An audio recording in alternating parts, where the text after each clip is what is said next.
दोस्तों आपका स्वागत है राकेश जी टेक में। आज मैं आपको बताऊंगा इस वीडियो में कि राज्य स्वास्थ्य समिति बिहार के अंतर्गत में जो इसके अंतर्गत में जो भी वैकेंसी आती है उसके रिलेटेड मैं आपको डिटेल से बताने जा रहा हूं। तो ये बहुत जल्द, जैसे कि आपने ऑलरेडी हमारे थंबनेल में देख लिया है कि इसका पोस्ट आ चुका है। इस पोस्ट के लिए जिसको हम लोग बोलते हैं CHO means community health officer के लिए, तो इसका पद टोटल आ चुका है 4500 के लिए। ठीक है, तो अभी जस्ट जो है कि ये 5 मई से इसका आवेदन शुरू हो जाएगा, लेकिन उसके बारे में पूरा डिटेल्स मैं आपको बताने जा रहा हूँ। बताने से पहले मैं आपसे रिक्वेस्ट करूंगा, यदि आप हमारे चैनल पर पहली बार आए हैं तो हमारे चैनल को जरूर सब्सक्राइब कर लीजिए, क्योंकि मैं ऐसा ही इंफॉर्मेटिव वीडियो मैं आपको देते रहता हूं। और साथ ही मैं आपको बताऊंगा कि आपके जो बिहार में, हमारे जो बिहार है, इसमें आपके लिए बहुत सारे पोस्ट आई हुई। यहाँ पर आप देख सकते हैं 10 विभिन्न विभागों में हजारों पदों पर बहाली किया जाएगा। अभी आप जानते हैं कि 2025 में इलेक्शन भी है और इलेक्शन को लेकर के कई सारे पदों का सृजन किया जा रहा है, और इसी टाइम, यही टाइम है कि आपको अपडेट रहना पड़ेगा ऑनलाइन से, कौन कौन से वैकेंसी आती है, कौन कौन सी वैकेंसी जाती है। तो बिल्कुल आपको हमारे साथ में जुड़ के रहना पड़ेगा। तो अभी तक आपने चैनल सब्सक्राइब नहीं किया तो कर लीजिए, मैं आपको डिटेल से बताने का काम करता हूँ। जो भी वैकेंसी आती है उसको मैं हमेशा कवर करने का काम करता हूँ। तो अभी मैं कवर करूंगा थोड़ी देर में जो कि जो हमारे पास में CHO का जो आने वाला है उसके बारे में। लेकिन पहले हम लोग देख लेते हैं 10 विभिन्न विभागों में जो पद है वो कौन कौन सा पद जो बहाली किया जाएगा। खाद्य एवं उपभोक्ता संरक्षण विभाग में आपको 4988 पद है, और पंचायती राज विभाग में ये भी आपको आने वाला है, बहुत जल्द आने वाला है, मई जून तक में ये आ जाएगा। 16,496 पद है। ग्रामीण विकास विभाग के अंतर्गत में 14,667 है। जल संसाधन विभाग के अंतर्गत में 6,931 है। कृषि विभाग में आपको 7,543 है। तो लघु जल संसाधन विभाग के अंतर्गत भी आपको 6,645 आपको देखने को मिलेगी। पशु एवं मत्स्य संसाधन विभाग में आपको 3,606, और सहकारिता विभाग में आपको मिलेगी यहाँ पर 1,477। पर्यावरण वन एवं जलवायु वितरण विभाग के अंतर्गत में 1,466 है। और उसी प्रकार से गन्ना उद्योग विभाग जो है कि इसमें आपको 740 पद है। इसके अलावा और भी कई सारे पदों का सृजन किया जा रहा है, तो आपको हमारे साथ में बने रहना पड़ेगा ताकि आपको डिटेल से मालूम चलते रहे। तो ये हमें ऑलरेडी नोटिफिकेशन आ चुका है, तो जिसके बारे में मैं बात कर रहा था कि कम्युनिटी हेल्थ ऑफिसर के बारे में, CHO, इसके लिए 4500 पदों का वैकेंसी निकाला गया है। आवेदन की तिथि जो है कि 5 मई से लेकर के 26 मई तक चलेगा। तो अभी तक यदि आपने फॉर्म को भरने के लिए या फिर आप फॉर्म भरने की सोच रहे हो, इसके बारे में पूरी जानकारी आप लेना चाहते हो, तो इस वीडियो को कंप्लीट रूप से देखिए। मैं कंप्लीट डिटेल्स में आपको बताने जा रहा हूँ। सबसे पहले हम लोग देख लेते हैं कम्युनिटी हेल्थ ऑफिसर के अंतर्गत में जो कोटिवार जो विवरण दिया गया, पदों की विवरण, इसको हम लोग देख लेते हैं। सबसे पहले यहाँ समझते हैं। एस के लिए 245 पद है, और SC के लिए आपको 1243 पद है। वहीं पर ST के लिए आपको 55 पद है। EBC के लिए आपको 1170 पद है, जबकि BC के लिए आपको जो बैकवर्ड क्लास उसके लिए 640 पद है। और यहाँ पर जो ज़्यादा कमजोर है ना, WBC के लिए जो बहुत ज़्यादा कमजोर हैं उनके लिए यहाँ दिया गया है, और वो टोटल पद मिलाकर के आपको 4500 का ये आपको पद मिल जाती है। यहाँ पर हम लोग देख लेते हैं शैक्षणिक योग्यता। शैक्षणिक योग्यता में आपके पास में कौन सा क्वालिफिकेशन होना चाहिए। सबसे पहले बात जो है कि ये आपको CHO बनने के लिए, ठीक है, पिछले टाइम में कई बार जो है कि GNM करके भी बहुत सारा लोगों ने ये पोस्ट ले लिया है, लेकिन अब जो है कि वो ऑप्शंस नहीं दिया गया, बट दिया भी गया है। तो क्या क्या ऑप्शंस दिया गया है वो हम लोग देख लेते हैं। सबसे पहले बात, आपके पास में BSc nursing with successful completion of 6 month integrated curriculum of the certificate in community health, CCH, from Indian Nursing council. तो ये आपके पास में होना चाहिए। 6 मंथ का इंटीग्रेटेड करिकुलम होना चाहिए, किसका, CCH, मतलब सर्टिफिकेट इन हेल्थ कम्युनिटी में होना चाहिए आपका। इसके साथ क्या है, स्टेट नर्सिंग काउंसिल में आपका ये रिकॉग्नाइज होना चाहिए। ठीक है, 2020 के बाद का जो ईयर दिया गया है, उससे पहले जितना भी था उनको ये सब रिक्वायर्ड नहीं थे। सेकेंडली हम लोग देख लेते हैं पोस्ट BSc होना चाहिए। पोस्ट BSc जो होता है वो नर्सिंग के तहत में होता है, with successful completion of 6 month integrated curriculum of certificate, मतलब certificate course in community health, CCH। Same वही बात हो गई जो बात मैंने ऊपर दिया BSc नर्सिंग वालों के लिए, सेम वही चीज यहाँ भी हो गई आपको पोस्ट BSc वालों के लिए भी। ठीक है, नोट यहाँ दिया गया, नोट में क्या नोट दिया गया, for clarification purpose an academic year referred for integration of middle level health provider, MLSP, means the student who have undergone 4th year BSc nursing and second year post BSc nursing in the year 19 and 20 है ना, 19-20 का दिया गया, और onwards have passed and course successfully. तो 19-20 के बाद का या फिर उस टाइम तक में जितने लोगों ने सक्सेसफुली पास कर लिया, तो उन सभी लोग, चाहे 4th ईयर की हो चाहे वो सेकेंड ईयर की हो, ये सभी को मान दिया गया, वो भी यहाँ पर बढ़ सकते हैं। ठीक है, ये चीज दिया गया है। अब आते हैं हम लोग यहाँ पर, और लास्ट में दिया गया है बीएससी नर्सिंग या फिर पोस्ट बीएससी नर्सिंग होना चाहिए। अब ये दोनों पोस्ट आपके पास में सपोज नहीं है, बीएससी नर्सिंग भी आपके पास में नहीं है, पोस्ट बीएससी भी आपके पास में नहीं है, तो आपके पास में जीएनएम होना चाहिए, मतलब जनरल नर्स एंड मिडवाइफरी, ये आपका सर्टिफिकेट होना चाहिए। लेकिन passed with candidate who have completed certificate in community health CCH, ये आपको पास होना चाहिए। किसके तहत में? ये इग्नू के थ्रू आपको पास होना चाहिए। यदि आपने इग्नू से नहीं किया है तो आपको कर लेना चाहिए। और other state public health medical universities as per curriculum of ministry of health and family welfare, government of India specified for eligibility of CSO by ministry of health and family welfare. तो ये options दिया गया है GNM वालों के लिए, तो CHS कर सकते हैं आप, कहाँ से, इग्नू से भी आप कर सकते हैं। तो ये सारा फॉर्म क्या होता है, भरा जाता है। तो इन सारी चीज़ों को डिटेल से आपको जानना है, कब फॉर्म क्या निकलता है, चैनल को जरूर सब्सक्राइब कर लीजिए। मैं बार बार इसीलिए बताता हूँ कि मैं इंफॉर्मेटिव वीडियो में आपके लिए डालता हूँ। अब जो है कि यहाँ बताया गया, उक्त पदों की कोटिवार विवरण माननीय सर्वोच्च न्यायालय नई दिल्ली में दायर SLP इतना के सहित अन्य SLP में पारित आदेशों के फलाफल के से प्रभावित होंगे। तो ये चीज यहाँ पर दिया गया। तो आपको जो भी है ये पूरा डिटेल से दिया गया। इंपॉर्टेंट नोट दिया गया है जो कि आपको उतना मान्य नहीं है, ये सब उतना पढ़ना नहीं है। मैं आपको थोड़ा सा स्क्रॉल डाउन करके मैं आपको लेके चले आता हूँ और मैं आपको बताता हूँ हिंदी में यहाँ पर जो दिया गया है, सामान्य निर्देश के अंतर्गत में मानदेय क्या रहेगा, और भी बहुत सारी चीजें होगी जो आपको इस वीडियो में देखने को मिलेगी। तो मानदेय जो है कि वो NSM के नियुक्ति सभी कम्युनिटी हेल्थ ऑफिसर CHO का मानदेय 40,000 रुपये प्रतिमाह होगा। इसमें 32,000 रुपये प्रतिमाह निर्धारित मानदेय फिक्स आपको जो है कि आपको फिक्स किया हुआ मानदेय है वो आपको मिलेगा, तथा 8,000 जो है आपको शेष प्रतिमाह परफॉर्मेंस लिंक्ड पेमेंट के रूप में विभिन्न स्वास्थ्य सूचांकों हेल्थ इंडिकेटर के आधार पर गणना कर भुगतान किया जाएगा। ठीक है, तो 8,000 आपको बाद में दिया जाएगा, लेकिन 32,000 आपको प्रत्येक महीने दिया जाएगा। आयु सीमा और शैक्षणिक योग्यता एवं कार्य अनुभव आदि के लिए कट ऑफ जो है कि 1/4/2025 के तहत में होगी। जैसे आपका आयु ज़्यादा है, शैक्षणिक योग्यता ज़्यादा है, आपका कार्य अनुभव ज़्यादा है, तो आपको उसका कट ऑफ भी मिलने वाला है। आयु सीमा में देख लीजिए, आपका जो दिनांक 1 अप्रैल 2025 को न्यूनतम आयु 21 साल होना चाहिए और अधिकतम आयु आरक्षण कोटिवार के अनुसार होना चाहिए। मीन्स कम से कम जो आयु है वो आपका 21 साल आपका होना चाहिए, 18 साल नहीं, 21 ईयर्स आपका होना चाहिए। यदि 21 ईयर्स से आप एबो हैं तो अच्छी बात है।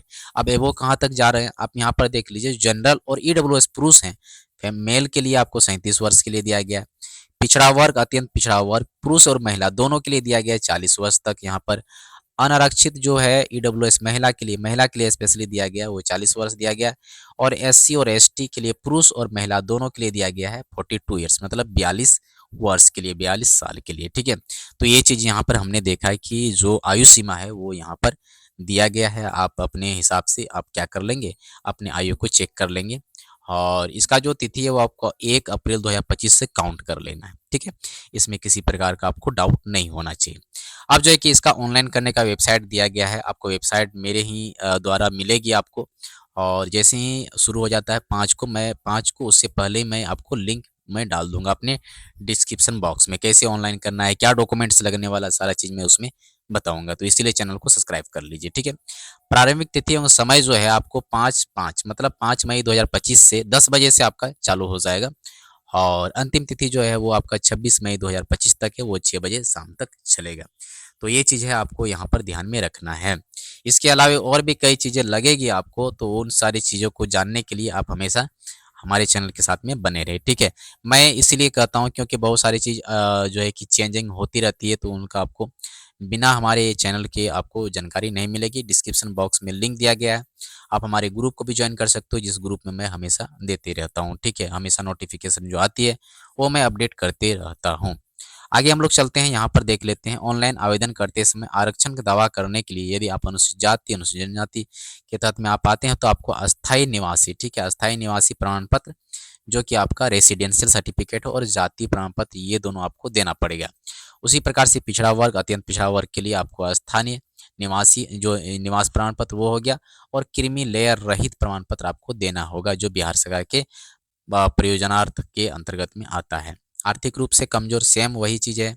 आपको क्या करना पड़ेगा, आर्थिक अस्थायी निवासी के साथ-साथ में आय और परिसंपत्ति प्रमाण पत्र भी आपको देना पड़ेगा, क्योंकि आप आर्थिक रूप से बिल्कुल कमज़ोर हैं। तो ये चीज़ें हैं। अब हम लोग थोड़ा स्क्रॉल डाउन करते हैं और यहाँ पर देख लेते हैं, बहुत सारी चीज़ें दिया गया है जो कि आपको जानना चाहिए। आवेदन शुल्क क्या रहेगा? आवेदन शुल्क के बारे में यहाँ देख लेते हैं हम लोग फटाफट से। आवेदन शुल्क जो है कि वो क्या है, सामान्य वर्ग और पिछड़ा वर्ग, अत्यंत पिछड़ा वर्ग, है ना? आर्थिक रूप से कमज़ोर सभी के लिए ₹500 का दिया गया है, ₹500 शुल्क है। अनुसूचित जाति, अनुसूचित जनजाति, बिहार सरकार के अस्थायी निवासी के लिए ₹125 शुल्क है। आरक्षित और अनारक्षित महिला वर्ग के लिए भी यहाँ पर ₹125 दिया गया है और राज्य के बाहर के उम्मीदवार चाहे कोई भी हो, चाहे पुरुष हो या महिला, उसको ₹500 दिया गया है। दिव्यांग के लिए ₹125 दिया गया है। तो ये चीज़ें थी आपको फ़ी के लिए, जो कि आपको ऑनलाइन पे करना है जब आप फॉर्म भरते हैं, तो उस टाइम आपको ये लगने वाला। अब जो है कि आपको ध्यान से देखना है चयन करने का आधार क्या रहेगा। ये आपको बहुत ध्यानपूर्वक समझना रहेगा कि आपका जो चयन होगा, जो सिलेक्शन होगा, वो किस टाइप से होगा। सिलेक्शन करने का मतलब क्या है कि आपका चयन कैसे होगा। सबसे पहली बात यहाँ पर देख लीजिए फ्रेंड्स, अभ्यर्थियों का चयन कोटिवार रिक्ति के अनुसार कंप्यूटर बेस्ड टेस्ट में प्राप्त अंक के आधार पर किया जाएगा। सबसे पहली बात तो आपको कंप्यूटर में टेस्ट देना पड़ेगा, ठीक है। कंप्यूटर में आपको एक टेस्ट होगा, टेस्ट में आप पास होते हैं, फेल होते हैं, ये चीज़ आपको देना होगा। आप हमारे चैनल को सब्सक्राइब कर लीजिए। एक कंप्यूटर टेस्ट का भी जो है कि हमारी सीरीज चलने वाली है, बहुत जल्द मैं चलाने वाला हूँ, तो आप उसमें ज्वाइन कर सकते हैं। और उसमें यदि आप टेस्ट देते हैं तो 100% जितने भी क्वेश्चन, सारे क्वेश्चंस को कवर किया जाता है, इंपॉर्टेंट कवर्स जितने भी क्वेश्चन है, और आप उससे भी तैयारी कर सकते हैं। बहुत ही ईजी है, आपको कोई किताब पढ़ने की ज़रूरत भी नहीं पड़ने वाली है। ये चयन जो है कि आपको टोटल 100 मार्क्स का होने वाला है और 100 मार्क्स आपको कंप्लीट करना है। तो उसके लिए देखिए, पद का नाम क्या है, सीएचओ है। जनरल नॉलेज से आपको क्या लेना पड़ेगा, 20 मार्क्स देना पड़ेगा, ठीक है। General knowledge, application, reasoning, reasoning से आपको क्या रहेगा, आपको 20 मार्क्स रहेगा। और न्यूमेरिकल एबिलिटी, ये आपको चेक करना पड़ेगा, है ना, गणितीय के अंतर्गत में आता है, ये 20 मार्क्स का होता है। टेक्निकल एबिलिटी, उसमें भी आपका जो है कि थोड़ा सा तकनीकी जो है वो भी आपका चेक किया जाता है, वो आपको 20 मार्क्स के टोटल हो गया। आपका कितना हो गया, ये आपका टोटल हो गया 80 मार्क्स, है ना। 20, 20, 40, 60 और 80 हो गया। अधिकतम प्राप्तांक जो है कि आपका 100 का है। प्रश्नों की कुल संख्या आपका 80 रहेगा, टोटल प्रश्न की संख्या 80 है, बट इसमें जो है कि 2 मार्क्स करके है और इन सभी में 1-1 मार्क्स दिया गया है, तो आपका टोटल 100 मार्क्स होता है। तो ज़्यादा ध्यान देना पड़ेगा आपको टेक्निकल एबिलिटी में। तो टेक्निकल एबिलिटी यदि 2-2 मार्क्स आप लाते हैं तो ये आपका 40 मार्क्स आपको ला देता है ना, 40 मार्क्स। 20 में आप कर लेते हो 40 मार्क्स और 2 ये आप कंप्लीट कर लेते हो, तो इसी टाइप से आपका 60 मार्क्स हो जाता है। तो बहुत कंपटीशन लो है इसमें, आपको टेंशन नहीं लेना है। मैं सीरीज बहुत जल्दी देने वाला हूँ, चैनल को सब्सक्राइब कर लीजिए, आपको बहुत सारी जानकारी मिलेगी, ठीक है। वहाँ पर जाकर के आप इजीली आप तैयारी कर सकते हैं। परीक्षा की अवधि 2 घंटे की होगी, ये तो आपको पहले ही मैंने बता दिया। अब हम लोग चले आते हैं, जैसे आपका कंप्यूटर टेस्ट कंप्लीट होता है, ठीक है। कंप्यूटर टेस्ट होने के बाद में कम से कम 30% यदि कम से कम न्यूनतम है, तो वहाँ से आपका मेरिट बनना शुरू हो जाता है। तो पास हो जाना है, 30 मार्क्स तो कोई भी लाएगा, लेकिन मैंने आपको बता दिया कि यदि आप 40 मार्क्स लाते हो, फिर 10 यदि कर लेते हो, तो ये भी आपका जो है कि बहुत ज़्यादा मार्क्स में आपको ला देता है, मतलब 50-60 नंबर इजीली आपका आ सकता है। मेगा सूची में टाई होने पर, क्या होने पर, जैसे आपका मेगा सूची में नाम आता है ना, जैसे जो सीट होता है उसके अनुसार से मेगा सूची में आपका नाम आ जाएगा।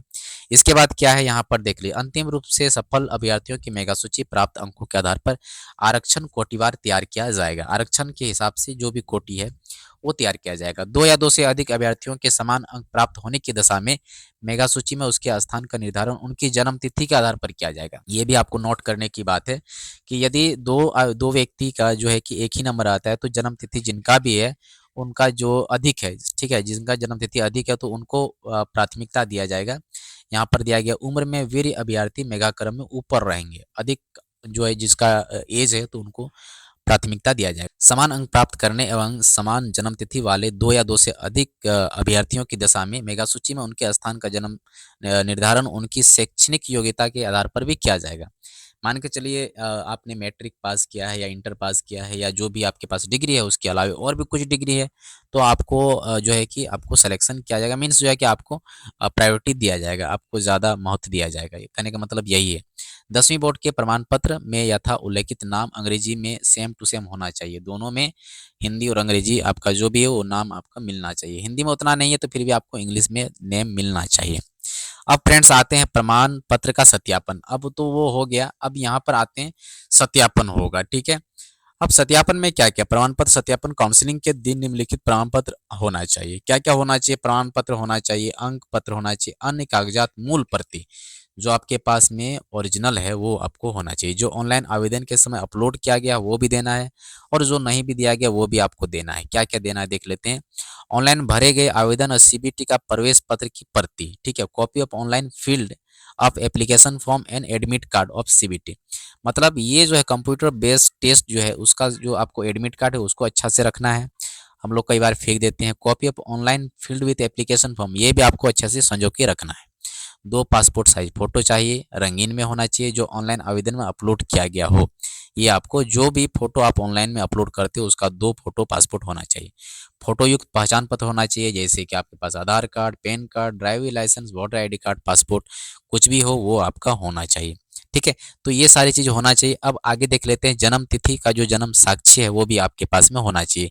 इसके लिए आपको मैट्रिक का मूल प्रमाण पत्र आपके पास में होना चाहिए, या तो अंक प्रमाण पत्र होना चाहिए। सभी शैक्षणिक योग्यता का प्रमाण पत्र, जैसे अंक जो है इंटर्नशिप किए हैं या 10वीं जो भी योग्यता है आपका वो होना चाहिए। और भी इसके अलावा जो भी है आपके पास डॉक्यूमेंट्स होना चाहिए। अब यहाँ पर एनेक्सर 1 आती है, सीसीएच कोर्स का प्रमाण पत्र होना चाहिए, जो भी है ये आपको देना पड़ेगा। ऑनलाइन आवेदन भरते समय यदि आरक्षण का आपने दावा किया तो आपको जाति प्रमाण पत्र जो भी है आपका वो आपको देना पड़ेगा, क्रीमी लेयर रहित या फिर आय परिसंपत्ति जो भी है वो। यदि आप दिव्यांग से आते हैं तो उसका मूल प्रति आपको देना पड़ेगा। स्वतंत्रता सेनानी के नाती पोता है तो उसका भी आपको सर्टिफिकेट आपको क्या करना पड़ेगा, देना पड़ता है। विभागीय कर्मी के रूप में यदि आप उम्र सीमा में छूट प्राप्त करने चाहते हैं तो उसका भी आपको क्या कार्य का अनुभव प्रमाण पत्र देना पड़ेगा कि 2 साल 3 साल आपने जो भी वर्क किया है उसका आपको क्या करना पड़ेगा, देना पड़ेगा, सर्टिफिकेट आपको देना होता है। तो ये चीजें होती है, तो आपको कंप्लीट रूप से ये सब रेडी कर लेना है। अन्य जो है कि संबंधित प्रमाण पत्र है वो आपका अभिलेख वगैरह है, उन सभी को आपको देख लेना है, और उक्त सभी प्रमाण पत्र आवेदक विहित जो अपलोड करना अनिवार्य है सभी को। तो ये सारे चीज आपको देना होता है। इसके अलावे जो है आपके पास में कुछ ज़्यादा है ही नहीं, और सारा चीज़ कंप्लीट होने के बाद में हम लोग देख लेते हैं यहाँ पर। यदि ऐसा कुछ है तो मैं आपको बताता हूँ, ठीक है। ये हो गया ऑनलाइन आवेदन से संबंधित आवश्यक दिशा निर्देश। अब जो है कि कुछ ज़्यादा है ही नहीं। यदि अभ्यर्थियों द्वारा काउंसलिंग के दिन उपयुक्त वर्णित सभी प्रमाण पत्र मूल में प्रस्तुत नहीं किए जाते हैं तो इसके लिए कोई भी अतिरिक्त समय नहीं दिया जाएगा। ये वेरी वेरी इंपॉर्टेंट है कि आपको अलग से कोई भी टाइम नहीं दिया जाएगा। इसीलिए आप सब कुछ ले जाएं साथ में, सभी कुछ ले जाएं साथ ही। उम्मीदवारों द्वारा इन सभी मूल प्रमाण पत्र एवं अंक पत्रों की छायाप्रति का एक सेट काउंसलिंग के दिन जमा करना अनिवार्य होगा। तो आप इसको फोटोकॉपी करा ले 2-4 करके, ओरिजिनल अपने पास रख लें, है ना। 2-2 प्रति 3-3 प्रति करके रख लें। एक तो जमा भी करना होगा, एक आपको अपने पास भी रखना होगा, कोई मांगे तो उनको भी दे देना है। कई सारी चीज आपको ध्यान में रखना है। तो ये आपका एक बार टाइम यदि निकल गया तो दोबारा फिर आपको टाइम नहीं दिया जाएगा। तो यही चीज़ यहाँ पर बताया गया है, तो बहुत भी केयरफुल होना है। आपको सारे चीज़ अभी से आपको तैयारी कर लेना है, ठीक है। ऑनलाइन आवेदन से संबंधित यहाँ पर दिया गया है, तो ये जब मैं ऑनलाइन करूँगा तो मैं उसके लिए एक वीडियो में लाऊंगा, तो ये मैं आपको बताऊंगा, ठीक है। क्या क्या होना चाहिए, कैसे हम लोग सिग्नेचर, फिर हम लोग कैसे अपना फोटो वगैरह अपलोड करते हैं, क्या क्या चीज़ें हमें ध्यान में रखना है। इन सारी चीज़ों को यदि आप जानना चाहते हो तो डिटेल से तो आप हमारे चैनल को जरूर सब्सक्राइब कर लीजिए। मैं आशा करता हूँ इस इतने लंबे वीडियो मैंने आपको डिटेल से बता दिया है। यदि कुछ क्वेश्चंस पूछना है आपको तो आप मुझे ज़रूर कमेंट कर सकते हो, और राकेश जी टेक को ज़रूर आप फॉलो कर सकते हो, ठीक है। इसमें कई चीज़ें जैसे आपका एफिडेविट वगैरह बनेगा तो मैं उसके लिए जैसे बॉन्ड वगैरह है आपका देख सकते हैं यहाँ पर, तो वो मैं आपको बाद में बताऊँगा, ठीक है। सबसे पहले बात तो आपको इसमें आने दीजिए फॉर्म को, मैं जैसे जैसे भरूँगा मैं सारा चीज़ मैं आपको डिटेल से बताऊँगा। तो फ्रेंड्स यदि ये वीडियो आपके लिए अच्छा लगा अपने दोस्तों को शेयर कीजिए, चैनल पर नए हो चैनल को सब्सक्राइब कीजिए, वीडियो को लाइक कीजिए। मिलते हैं हम लोग नेक्स्ट इन्फॉर्मेटिव वीडियो के साथ में, तब तक के लिए बाय, अपना ख्याल रखना, थैंक यू सो मच।